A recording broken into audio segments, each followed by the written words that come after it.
বিয়ের আড়ম্বরে রাশ টানতে উদ্যোগী হয়েছেন বিহারের কংগ্রেস সাংসদ রঞ্জিত রঞ্জন। একটি প্রাইভেট মেম্বার্স বিল তিনি সংসদে পেশ করতে চলেছেন। যে বিলে প্রস্তাব দেওয়া হয়েছে, বিয়েতে কোনো পরিবার যদি 5 লক্ষ টাকার বেশি খরচ করে, সেক্ষেত্রে বিয়ের খরচের 10% দিতে হবে গরিব পরিবারের মেয়ের বিয়ের জন্য।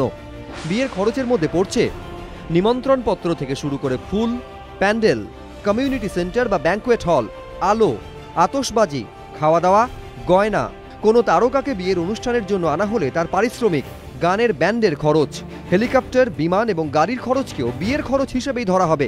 কেউ পণ নিলে সেটাকেও বিয়ের খরচ হিসেবে গণ্য করার প্রস্তাব দিয়েছেন কংগ্রেস সাংসদ রঞ্জিত রঞ্জন।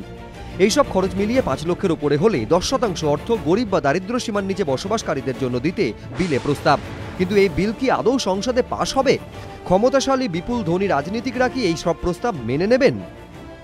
বড় বড় প্রভাবশালী ব্যক্তি আছে, ইন্ডাস্ট্রিয়ালিস্ট, বা তারা তো কোটি কোটি টাকা খরচা করে।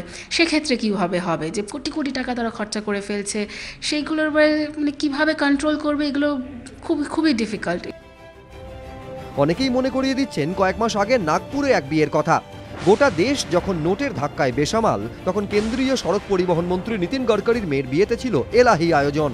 নাগপুরের ওয়ার্ধা রোডের রানীকোঠিতে সেই বিয়ের আসরে অতিথি অভ্যাগতদের তালিকায় ছিলেন 10,000-এরও বেশি। ছিলেন নরেন্দ্র মোদী, অমিত শাহ থেকে শুরু করে মুকেশ আম্বানি এবং রতন টাটা, কুমার মঙ্গলম বিড়লাদের মতো ভিভিআইপিরা। অতিথিদের উড়িয়ে আনার জন্য নাকি 50টি চার্টার্ড প্লেন আনা হয় নাগপুরে, যদিও গডকরি এসব কথা মানেননি। নোট বাতিলের আবহেই কর্ণাটকের প্রাক্তন বিজেপি মন্ত্রী জি জনার্দন রেড্ডির মেয়ের বিয়েতে 500 কোটি টাকা খরচ নিয়েও হাজারো প্রশ্ন উঠেছিল।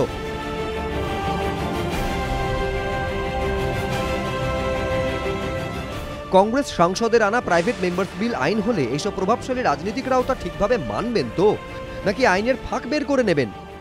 কিছু মানুষ প্রচুর অর্থ ব্যয় করেন, সেক্ষেত্রগুলিতেও যদি ট্যাক্স সত্যি লাগু করা যায়, তাহলে সত্যি এই বিলটার কিছু পুয়ার ক্ষমতা এবং সিম্বলিক ভ্যালু সমাজের জন্য থাকবে। লোকসভার আগামী অধিবেশনে কংগ্রেস সাংসদের প্রাইভেট মেম্বার্স বিলটি পেশ হওয়ার কথা। সাংসদরা এই বিলকে সবুজ সংকেত দেন কিনা, সেদিকেই এখন নজর। কৃষ্ণেন্দু অধিকারী, এবিপি আনন্দ, কলকাতা।